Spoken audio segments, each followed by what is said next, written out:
આજે આપણે સમજીશું રક્ષાબંધન. રક્ષાબંધન એટલે પ્રેમબંધન. આજના દિવસે બહેન ભાઈના હાથે રાખડી બાંધે છે અને સાથે સાથે હૃદયને પ્રેમથી બાંધે છે. ભાઈ બહેનનું મિલન અને પરાક્રમ અને પ્રેમ તથા સાહસ અને સંયમનો સહયોગ. ભોગ કાં તો સ્વાર્થના પડછાયાથી અંકિત થયેલા જગતના સગડા સંબંધોની વચ્ચે નિસ્વાર્થ અને પવિત્ર એવી ભાઈ બહેનની સાચી પ્રેમ સગાઈ એ જાણે ખારા સંબંધની વચ્ચે સાંપડતી કોઈક મીઠી વીડી જેવી આશ્ચર્યકારક ઘટના છે.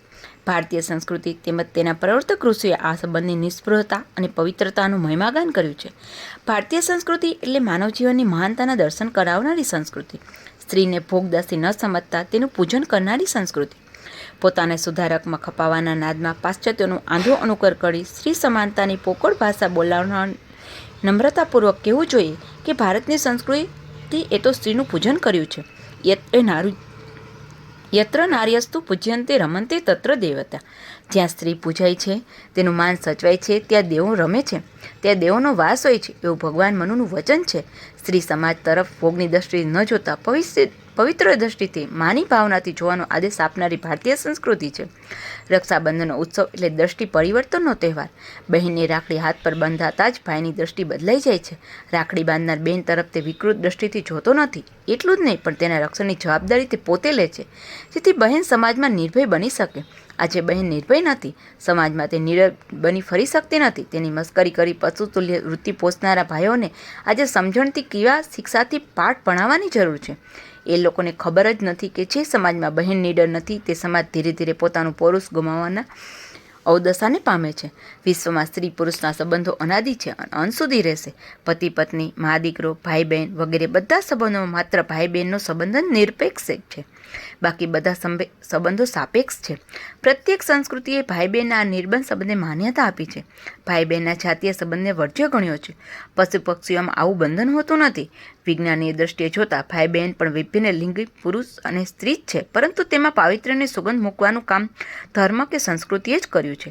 ભારતીય સંસ્કૃતિ તો એથી પણ આગળ વધીને કહે છે કે પોતાની પત્ની સિવાય જગતની સ્ત્રી માત્ર માં કાં તો બહેન બરોબર છે અને તેની સાથેનો જાતીય સંબંધ એ પાપ છે. સ્ત્રીને માત્ર ભોગ માટેનું રમકડું કાં તો સાધન સમજનાર પાશ્ચાત્યોને ક્યાંથી સમજાય કે ભારતીય સંસ્કૃતિ સ્વપત્નીને પણ સતત ભોગની દ્રષ્ટિથી ન જોતા અન્ય દ્રષ્ટિ કેળવાયનો આદેશ આપે છે. કાર્યેશુ મંત્રી કરણેશુ દાસી ભોજ્યેશુ માતા શયનેશુ રંભા ધર્માનુકૂલા ક્ષમયા ધરિત્રી શાંગ્ન ગુણ્ય મેતગ્દી પતિવ્રતા નામ.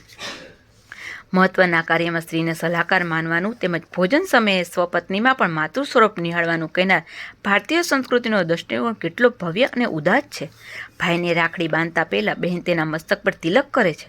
આ કેવળ ભાઈના મસ્તકની પૂજા નથી, પણ ભાઈના વિચારો અને બુદ્ધિ પરના વિશ્વાસનું પ્રદર્શન છે. બહેન જ્યારે ભાઈના કપાળે તિલક કરે છે, ત્યારે સામાન્ય લાગતી એ ક્રિયામાં દ્રષ્ટિ પરિવર્તનની મહાન ક્રિયા સમાયેલી હોય છે. સામાન્ય દ્રષ્ટિથી જગતને જોતી રહેલી બે આંખો ઉપરાંત ભોગને ભૂલીને ભાવ દ્રષ્ટિથી જગતને જોવા માટે જાણે કે ત્રીજી એક પવિત્ર આંખ આપીને બહેને પોતાના ભાઈને ત્રિલોચન બનાવ્યો હોય એવો સંકેત એ ક્રિયામાં દેખાય છે. ભગવાન શંકરે ત્રીજું નેત્ર ઉઘાડી કામને ભસ્મ કરી નાખ્યો હતો. બહેન પણ ભાઈનું ત્રીજું નેત્ર બુદ્ધિનું લોચન ખોલી તેને વિકાર, વાસના ઇત્યાદિને ભસ્મ કરવાનું સૂચવતી હોય છે. બહેનની આંખો ભાઈ ઉપર હંમેશા અમીવર્ષા વરસાવતી હોય છે. એની વાણી દિલમાં રહેલા કામનાના અંધકારને ઉલેચી ભાઈને કર્તવ્યની કેડી આગળ ધપતો કરી મૂકે છે. રક્ષાબંધનના દિવસે પ્રત્યેક બહેન હર્ષખેલી બને છે. ભાઈના હાથે રાખડી બાંધવી એ બહેનને પોતાના જીવનનો અમૂલ્ય લાવો લાગે છે.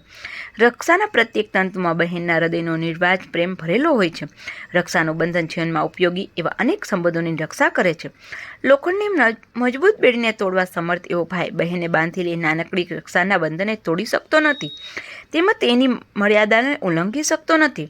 રક્ષા એ કેવળ સૂતરનો દોરો નથી, એ તો શીલ અને સ્નેહનું રક્ષણ કરતું તેમજ જીવનના સંયમની મહત્તા સમજાવતું પવિત્ર બંધન.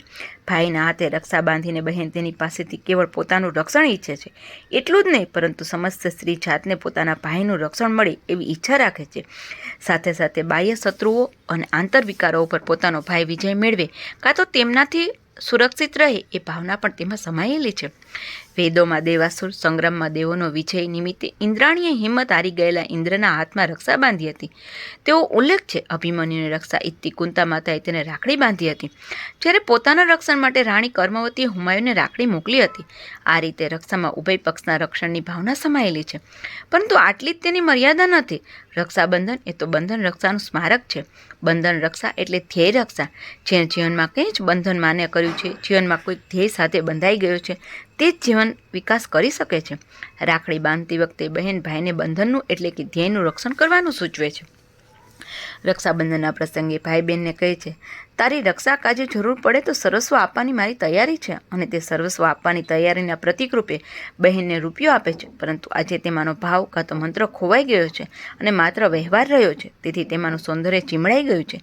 વાસ્તવમાં રક્ષાબંધન એ બહેને ભાઈ પ્રત્યે નિષ્પાપ, નિર્મળ અને નિસ્વાર્થ ભાવે સેવેલી શુભેચ્છાનું પ્રતીક છે.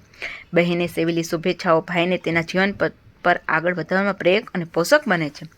શિર તરફ વિકૃત દ્રષ્ટિએ ન જોતા પવિત્ર દ્રષ્ટિ રાખ એમ મહાન સંદેશ આપનાર ભારતીય સંસ્કૃતિના આ શ્રેષ્ઠ પર્વને આપણે કુટુંબ પૂરતો મર્યાદિત બનાવી દીધો છે. આવું સુંદર પ્રેમ બંધનનું, ભાવબંધનનું પર્વ કુટુંબ પૂરતું જ મર્યાદિત રાખવું એ યોગ્ય ન ગણાય. આવા પર્વોનું તો સામાજિકરણ અને વૈશ્વિકરણ કરવું જોઈએ. સગા ભાઈ પ્રત્યેની કોઈ પર બહેનની દ્રષ્ટિ નિર્મળ પ્રેમભરી રહેવાની જ છે. જરૂર છે સમાજમાં સ્ત્રી તરફ જોવાની વિકારી દ્રષ્ટિ બદલવાની. મારી સગી બહેન મને રક્ષા બાંધે તેના કરતાં મારી સમવયસ્ક બીજી કોઈ બહેન મને રક્ષા બાંધે એમાં તો શીલ બુદ્ધિની પરાકાષ્ઠા છે. ટૂંકમાં રક્ષાબંધન એટલે સ્ત્રી તરફ જોવાની દ્રષ્ટિ બદલવાની. રક્ષાબંધન એટલે ભાઈએ લીધેલી બહેનના રક્ષણની જવાબદારી. રક્ષાબંધન એટલે ભાઈ બહેનના વિશુદ્ધ પ્રેમનું અસલ વહેતું ઝરણું. ભાઈ અને બહેન પરસ્પર પ્રેરક, પોષક અને પૂરક છે. એ સંદેશો આપનાર આ ઉત્સવ ભારતીય સંસ્કૃતિની અમૂલ્ય દેન છે.